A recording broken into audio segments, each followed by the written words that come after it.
you one of those people that thinks all Audis look a bit too samey? Well, if that's the case, how about this, the new Q2? It's Audi's smallest SUV in the range and fits in underneath the existing Q3, Q5 and the biggest Q7 model.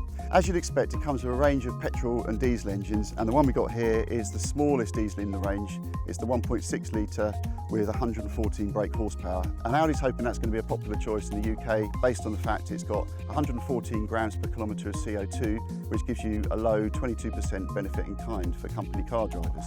On the inside, the Q2 feels remarkably like the A3 hatchback on which it's based, and that's a good thing. It means you get a good driving position, everything's well laid out, you've got clear dials, and you've got a good amount of space as well. So I'm 6'3" and I've got plenty of headroom and I've got a decent amount of leg room. You also get that high up driving position that SUV buyers like.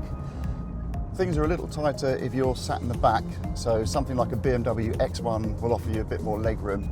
And also it's worth bearing in mind the less premium competition, things like the Seat Ateca, which offers a much bigger cabin, and also you get a bigger boot in those cars as well.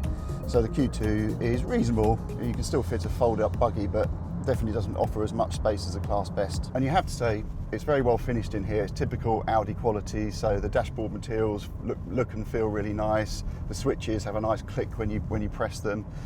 There are a couple of areas where you feel there's some penny pinching gone on. So the heater control switches, for example, on the A3 would be made of metal, whereas you notice here that they're made of plastic. But these are small details, and in the main, the quality is right up there with the best of the class, and it just feels nice and plush and premium in here. To drive, the Q2 feels excellent. It's very much like the A3, which is a fantastic car to drive and one we rate really highly. And they haven't spoiled that by raising the car up with the Q2. So the steering is really positive and direct, and as you turn into bends, it gives you good feedback so you can place the nose of the car exactly where you want. And the body doesn't lean too much, even though it's a bit higher up. So it stays hunkered down, and you can corner really quite quickly. I would go so far as to say this is one of the best handling cars, without doubt, one of the best handling cars in the class. Now, the downside of that sporty suspension is you do get quite a firm ride. So over bumpy roads like this, you can feel the Q2 moving over undulations.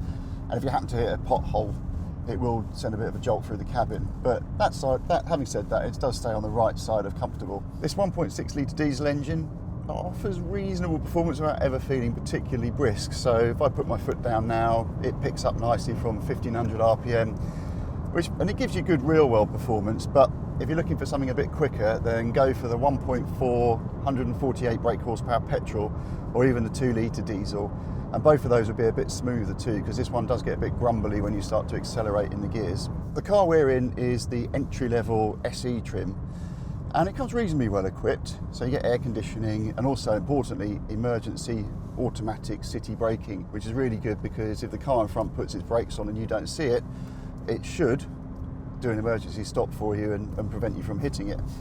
But we'd still recommend going up to the Sport model, which is the middle price point, and that adds things like sat nav and cruise control and sports seats, plus slightly bigger 17-inch alloy wheels.